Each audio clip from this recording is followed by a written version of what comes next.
आवाज नहीं आ रही है। बंगाल की धरती में आपने जो उलगुलान के लिए ये महाआक्रोश जनसभा का आयोजन, जोहार। चूंकि झारखंड और बंगाल में कुर्मी समुदाय के द्वारा आदिवासी सूची में शामिल होने के मांग के विरोध में लगातार आदिवासी समुदाय, चाहे वो झारखंड हो चाहे वो बंगाल की सड़कें हो, आज आदिवासी समुदाय इस देश का मूल मालिक सड़कों पर एक उलगुलान किया हुआ है। और इस उलगुलान में एक ही नारा है, आदिवासी अस्मिता से जो खिलवाड़ करेगा उसको आदिवासी जवाब देने का काम करेगा। इस संविधान का आदिवासी समुदाय बहुत सम्मान करता है। आदिवासी समुदाय ने इस संविधान से परे इस भारत देश में कोई ऐसा कार्य ना किया हो जिससे कि विभिन्न समाज के लोगों के द्वारा उंगली उठाया जाए। आदिवासी समाज इस देश का मूल मालिक है। ये संविधान के तहत आने वाला न्याय का मंदिर सुप्रीम कोर्ट ने भी कहा है कि आदिवासी इस देश का मूल मालिक है। आदिवासी एक ब्रांड है। तो ये राजनीति करने वाले विभिन्न राज्यों के माननीय मुख्यमंत्री, मंत्री, विधायक एवं जनप्रतिनिधि लोग आज सिर्फ पार्टी के चाटुकारिता के रूप में रह गए हैं। ये दुर्भाग्य का विषय है। ना जात था, ना पात था, ना हिंदू था, ना मुसलमान था, ना सिख था, ना ईसाई था, तब भी हमारा आदिवासी समुदाय था। ये दुर्भाग्य का विषय है कि आज आदिवासी समुदाय अपने जल जंगल जमीन के लिए लड़ रहा है, आज अपने अस्तित्व को बचाने की लड़ाई लड़ रहा है। और आज कुर्मी समुदाय आदिवासी बनना चाह रहा है। ये कुर्मी समुदाय आदिवासी आखिर बनना क्यों चाह रहा है? कई वर्षों के बाद क्यों आदिवासी बनना चाह रहा है? क्यों?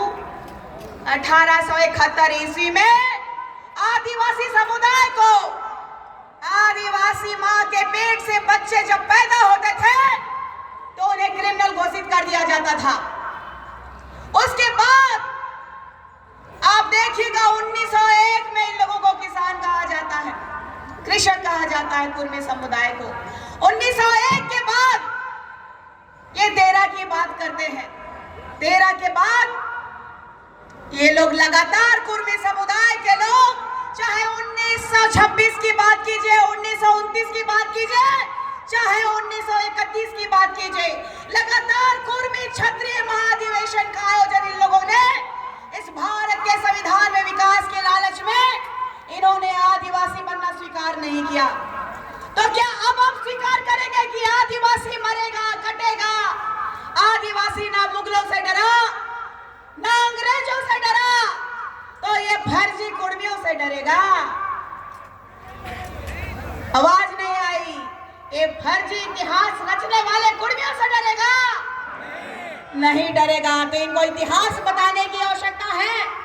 जिन्होंने इतिहास अच्छे से पढ़ा नहीं, पढ़ाई पूरी की नहीं, वो लोग आज राजनीति में आकर के समुदाय खेलने का काम कर रहे हैं।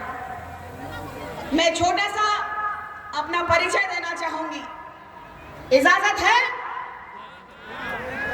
मैं गुमला जिला, जो झारखंड के छोटे से गुमला जिला गांव की एक आदिवासी बेटी, मेरे 2 भाई और मैं अकेली लड़की।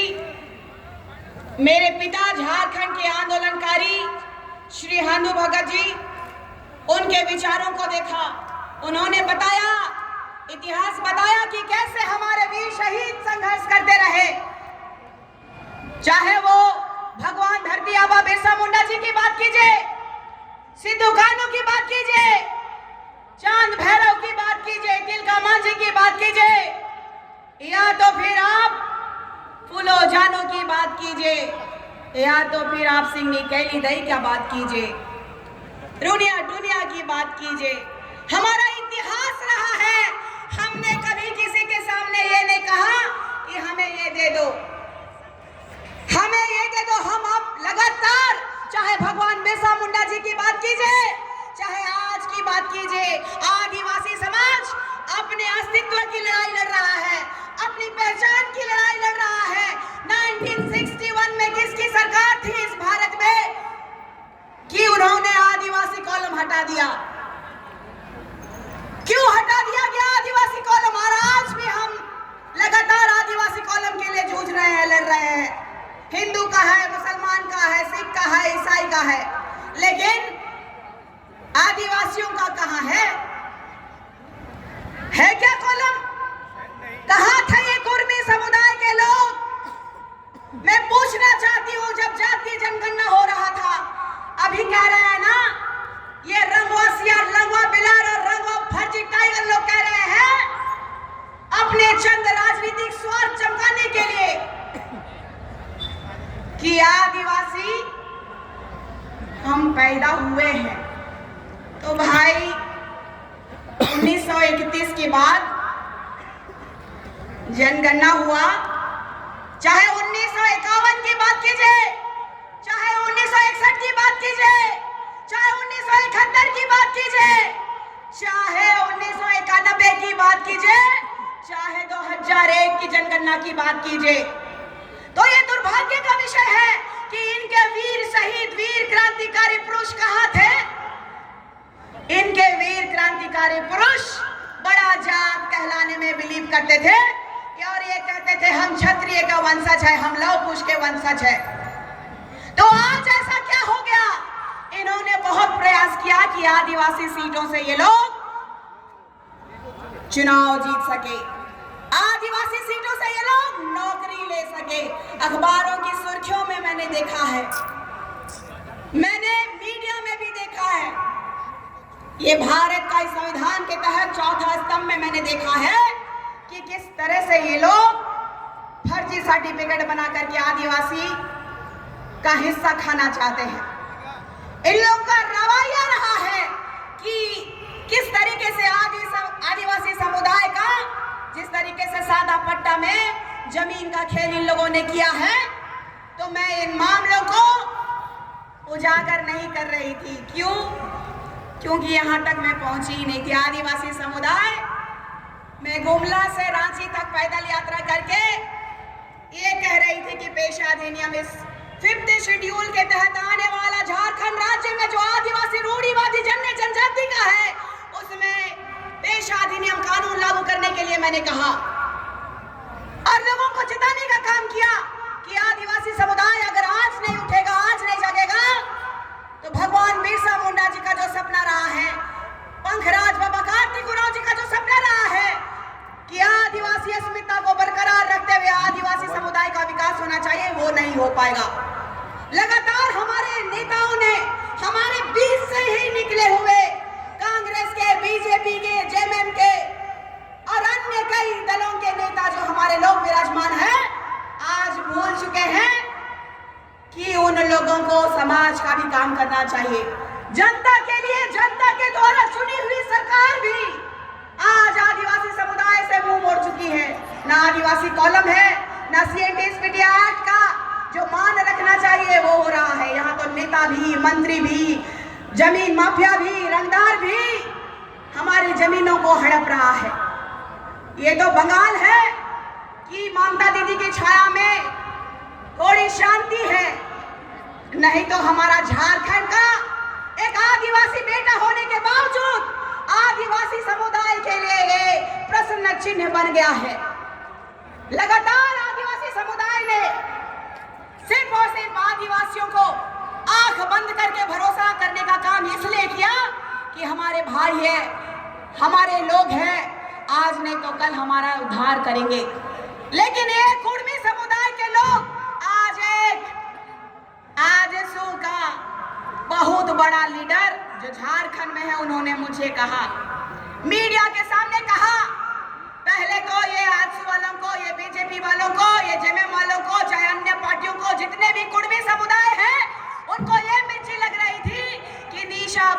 पैसा कहां से ला रही है कि इतना घूम रही है और लोगों को जगा रही है।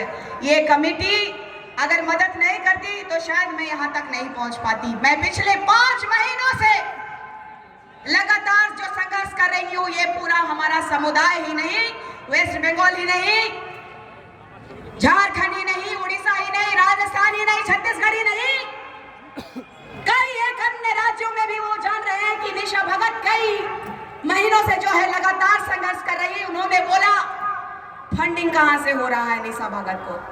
ये आदिवासी लोग तो बेहद गरीब होते हैं।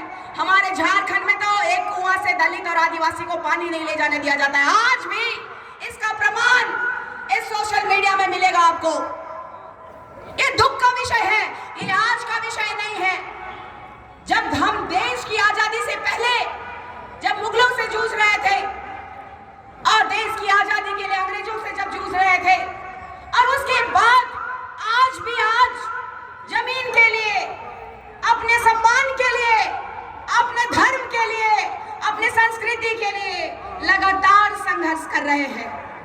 ये दुख लगता है मुझे कि लंबोदर महतो जो कुर्मी समुदाय के इतने बड़े लीडर हैं, इन लोगों ने चाहे जेल कैंप के, आप देखिएगा अभी बंगाल में राजनीति पसारने का काम कर रहे हैं एक लीडर जेल कैंप के।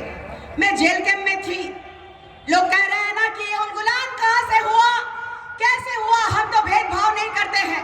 एक कुआं से ये लोग पानी नहीं ले सकते। और निशा भगत ने कहा जेल के में रह करके कि आदिवासी बना नहीं जाता है, आदिवासी के मां के पेट से जन्म होना पड़ता है, लेना पड़ता है, तब आदिवासी कहलाओगे। जेल कैंप के सुप्रीमो जो राजनीति के प्रचंड लालची, उन्होंने एक आदिवासी बेटी को नीचा दिखाने के लिए अपने पार्टी से निष्कासित कर दिया और अपने गुंडों से उन्होंने ये कहलवाया कि कोई आदिवासी सपोर्ट नहीं करेगा। पहले इन लोगों ने कहा कि आरएसएस की दलाल है, बीजेपी की दलाल है, फिर इन लोगों ने जेल कैंप के लोगों ने जब मुझे निकाला तो फिर हमें यही समाज ने एक ऐसा सम्मान दिया। आजकल चाहे बंगाल हो, बिहार हो, उड़ीसा हो, छत्तीसगढ़ हो, चाहे कोई भी राज्य हो, इस भारत देश में चाहे किसी भी धर्म का कोई भी बंदा हो, चाहे लड़की हो, पुरुष हो, महिला हो, आज जब हारता है तो सबसे सरल रहता है कि अपनी ये जीवन लीला समाप्त कर देने की। लेकिन यही मेरा समाज, और आज यहाँ बैठे, आज झारखंड से आए हुए केंद्रीय सरना समिति के अध्यक्ष मेरे बड़े भाई ने कुर्मी समुदाय के मुंह पे ऐसा तमाचा मारा कि केंद्रीय सरना समिति का महिला मोर्चा का केंद्रीय अध्यक्ष बना दिया इन्होंने। बहुतों को ये नहीं पता है कि निशा भगत किसी पार्टी से है या कहां से है। मैंने पार्टियां देख ली। मैं आज नीतीश जी की जो सरकार है बिहार में, उनके पार्टी से केंद्रीय सचिव रही यूथ की। मैं एबीवीपी में सबसे पहले आई थी। कांग्रेस पार्टी में चुनाव लड़ी, 17,800 कुछ वोट लेके आई और प्रदेश की उपाध्यक्ष रही। मैंने पार्टियों को देखा, लेकिन आदिवासी समुदाय के प्रति मैं सेंटिमेंट ढूंढ रही थी। लास्ट जो कांग्रेस में मैं रुकी तो मैंने देखा ये बर्बाद करने वाले तो हमें कांग्रेसी ही है। और लंबोदर महतो जी आज कह रहे हैं, जब इन लोगों को कुछ नहीं मिला तो कह रहे हैं कि हेमंत जी पैसा दे रहे हैं। और बोले भी कि ये आदिवासी समुदाय जो बहुत विनम्र स्वभाव के लोग हैं, जो इस देश के क्रांतिकारी हैं, वो निशा भगत को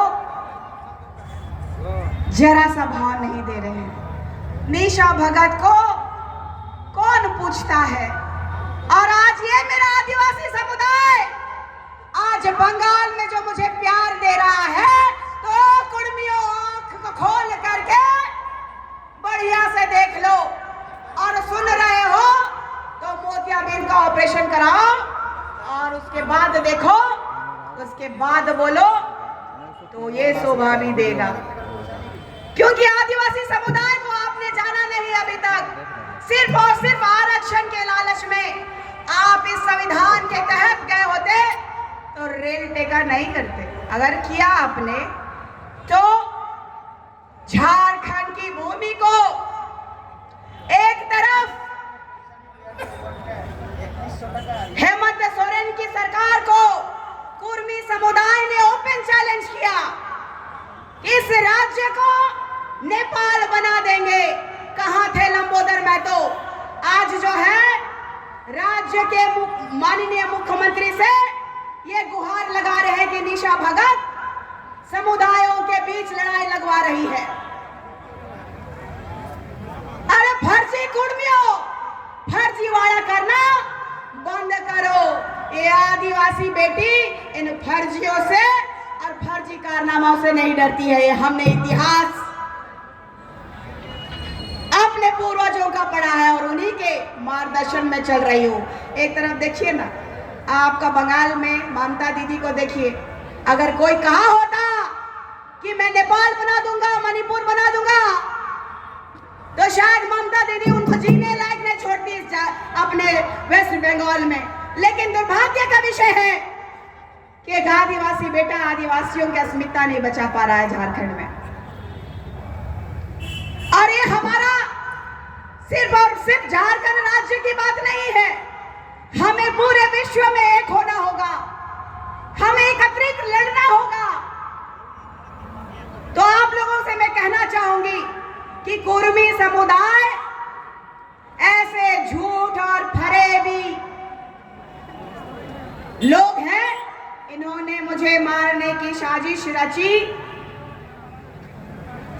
धरती आबा भगवान बिरसा मुंडा जी की जन्म जयंती के अवसर पर बोकारो में थी, और कुछ लोगों के द्वारा, जो कुर्मी समुदाय के लोगों के द्वारा हमारे लिए पहले से साजिश रच करके चौक में बैठे हुए थे।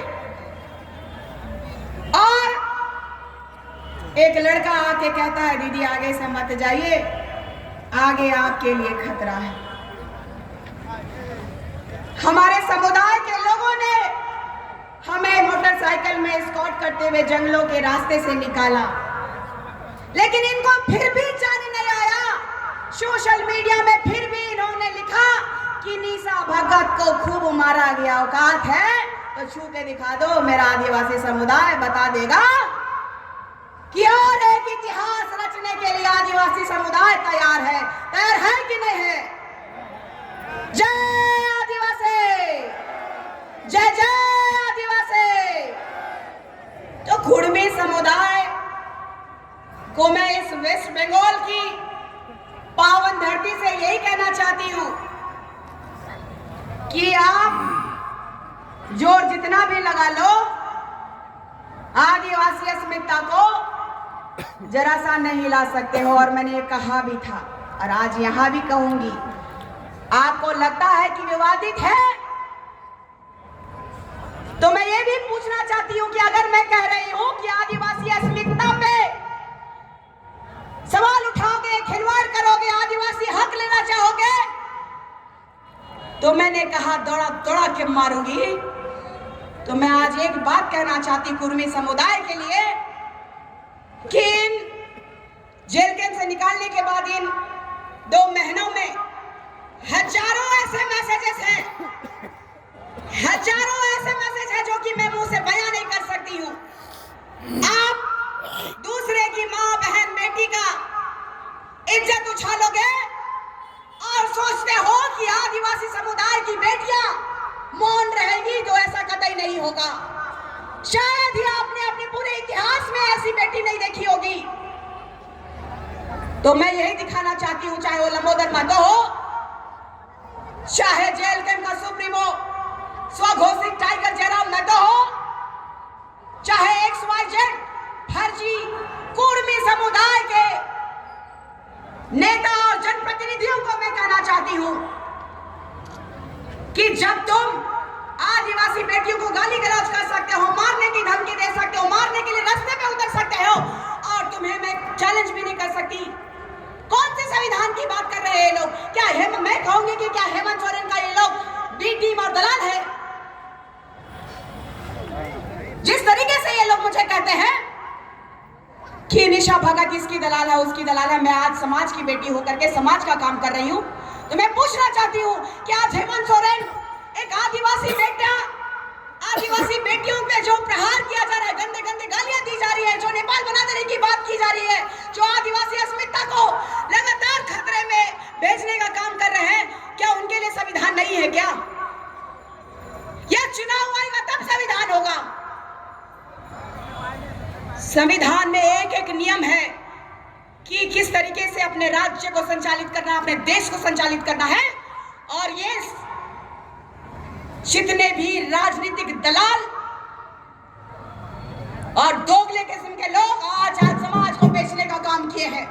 इतना ही कहते मैं इस वेस्ट बंगाल की पावन धरती में जो उल गुलान का नारा आपने दिया है, इसके लिए तहे दिल से और मंच पर आसीन हमारे इस कमेटी के अध्यक्ष, सचिव, महासचिव एवं तमाम लोगों का जो आज इस कार्यक्रम की शोभा बढ़ा रहे हैं, झारखंड से आदिवासी बेटी ज्योत्सना केरकेट्टा जी हो, चाहे आदिवासी बेटा पन्ना जी हो, चाहे केंद्रीय सरना समिति के केंद्रीय अध्यक्ष फूलचंद तिर्की जी हो, आदिवासी मूलवासी मंच की सचिव खुशबू नायक जी हो, चाहे रांची जिला के अध्यक्ष भाई अमर तिर्की जी हो, सभी को मैं और आप लोगों के बिना ये सभा कतई नहीं हो सकता था।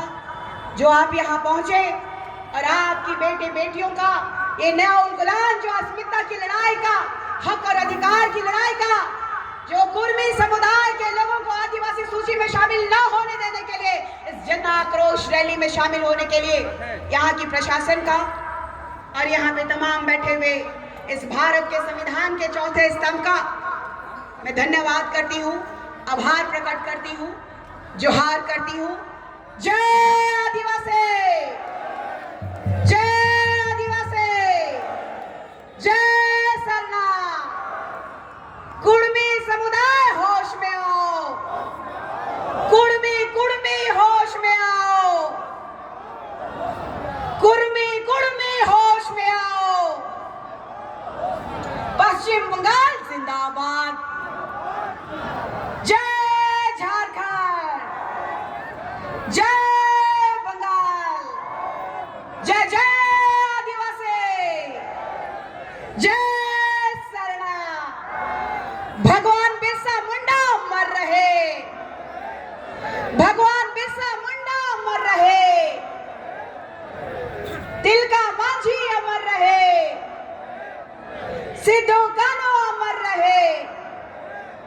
आप सभी के प्रेम के लिए मैं आपकी आदिवासी बेटी और जीवन ऋणी रहूंगी।